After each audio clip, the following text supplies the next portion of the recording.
Welcome or welcome back. It's Karen with Karen'sKitchen.com. That's Karen with a Y. You will find the link in my bio to my food blog where I provide all kinds of ideas on healthy and delicious meals that you and your family will enjoy. I want to thank you all for your great feedback and to comment on something that I've been hearing often, which is, Karen, why are you and your husband the only ones not putting on weight even though you're cooking all these great meals and the rest of us are struggling with the quarantine 15? Okay, I understand.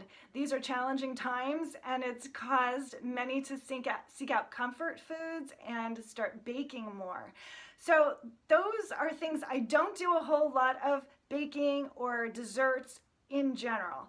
Number two, Michael and I thankfully are not the body types who have really struggled with maintaining a healthy weight in our life, which I understand that there are people who do. But number three is we make healthy, balanced choices every day. And so just to illustrate how I know it's true that what we eat really does matter.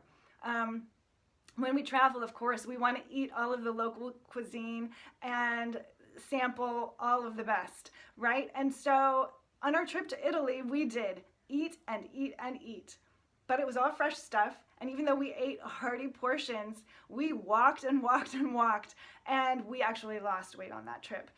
However, on the other hand, we went to New Orleans a couple times and ate and ate and ate and didn't do as much physical activity. And what we were eating there was quite different than what we were eating in Italy. It was very rich. Lots of cream sauces, lots of deep fried stuff. And while it's delicious, that's not the way that I want to eat every day. And we did see a difference. We both gained weight on that trip, and it makes a difference in how you feel also, which is the most important thing. So what am I doing on my food blog? I am just cooking healthy, delicious things every day, and I'm heavy on fresh produce, mostly vegetables, lots of fresh vegetables. I only shop once every 2 to 3 weeks, and I am able to use what I've bought in the right order so that I always have fresh vegetables, and I make sure that we get a protein in each meal, and we eat a lot of whole grains also. So I know that a lot of people are following a low-carb lifestyle, and I do understand, especially if you're sedentary, why that might be advisable. But for me, I don't eat a lot of refined carbs, but I definitely do like eating whole grains, and I have cut back on the carbs as I've gotten older, as I see that my appetite is different, my body is changing, and I do also want to reduce my portion size.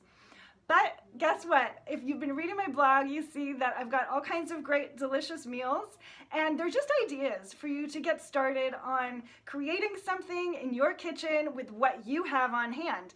And I want to help you to shop smart and cook with greater intuition and confidence in the kitchen. So let me know what you think of that. Karen'sKitchen.com. It's Karen with a Y. Leave me a comment below and let me know what you think.